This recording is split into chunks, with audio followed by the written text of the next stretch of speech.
Let's read it.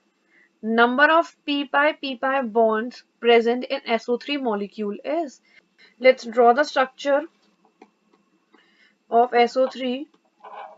Here 3 pi bonds are present between oxygen and sulfur, and out of these 3 pi bonds, the 2 pi bonds are formed between 2p orbital of oxygen and 3d orbital of sulfur. Therefore 2p pi, 3d pi bonds, and 1 pi bond is formed between 2p orbital of oxygen and 3p orbital of sulfur. So 2p pi and 3p pi bond.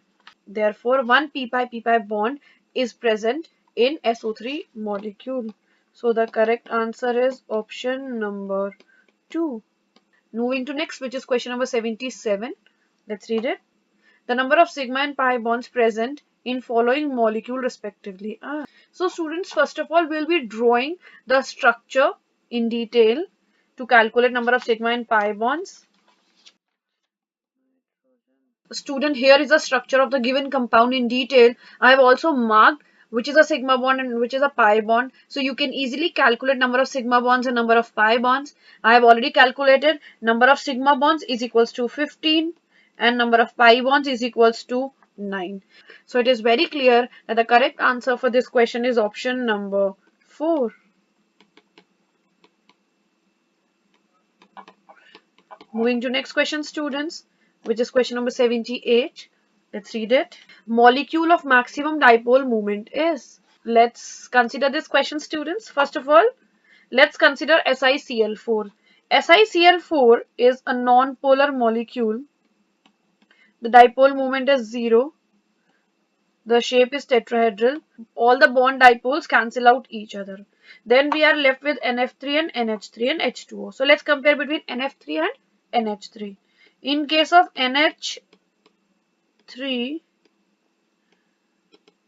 all the bond dipoles are towards nitrogen, and also the dipole, because of this lone pair, is in the same direction where the resultant is. On the other hand, in case of NF3, the bond dipoles are towards fluorine,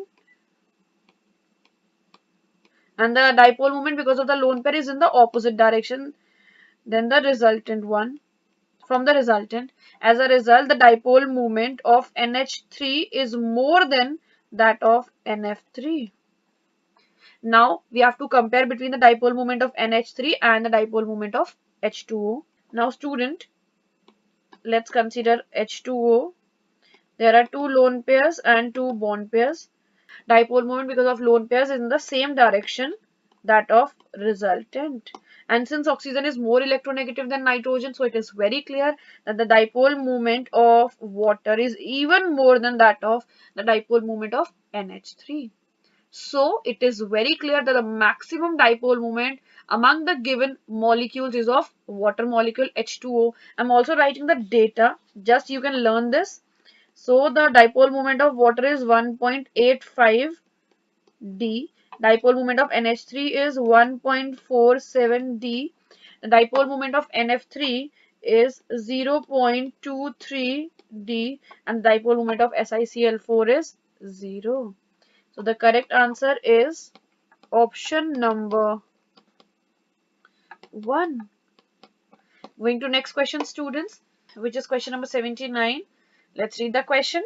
Among the following, which one is incorrect statement? Both NF5 and PH5 do not exist. Student, this is a correct statement. Moving to the next statement. Lone pair and bond pair have equal percentage as character. Student, this is an incorrect statement, as lone pair has more percentage as character than bond pair. Moving to next. Bond angle in pH3 is almost 90 degree. Student, this is the correct statement. Moving to next. I3 minus has linear shape. This is also a correct statement. That means the correct answer for this question is option number 2. Moving to next question, which is question number 80. Let's read the question. The correct order of paramagnetic nature is. So student, here in this question, we have to calculate number of unpaired electrons in the given species, and then we'll be able to arrange the given species in increasing order of paramagnetic nature. Student, here I'm writing N2, N2 minus, N2, 2 minus. Number of unpaired electrons. In case of N2, this is 0. In case of N2 minus, 1 unpaired electron. In case of N2 2 minus, 2 unpaired electron. Therefore, order of paramagnetism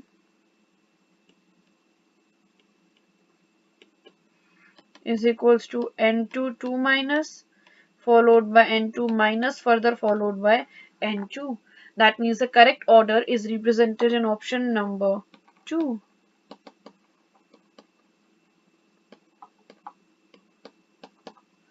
Moving to next question.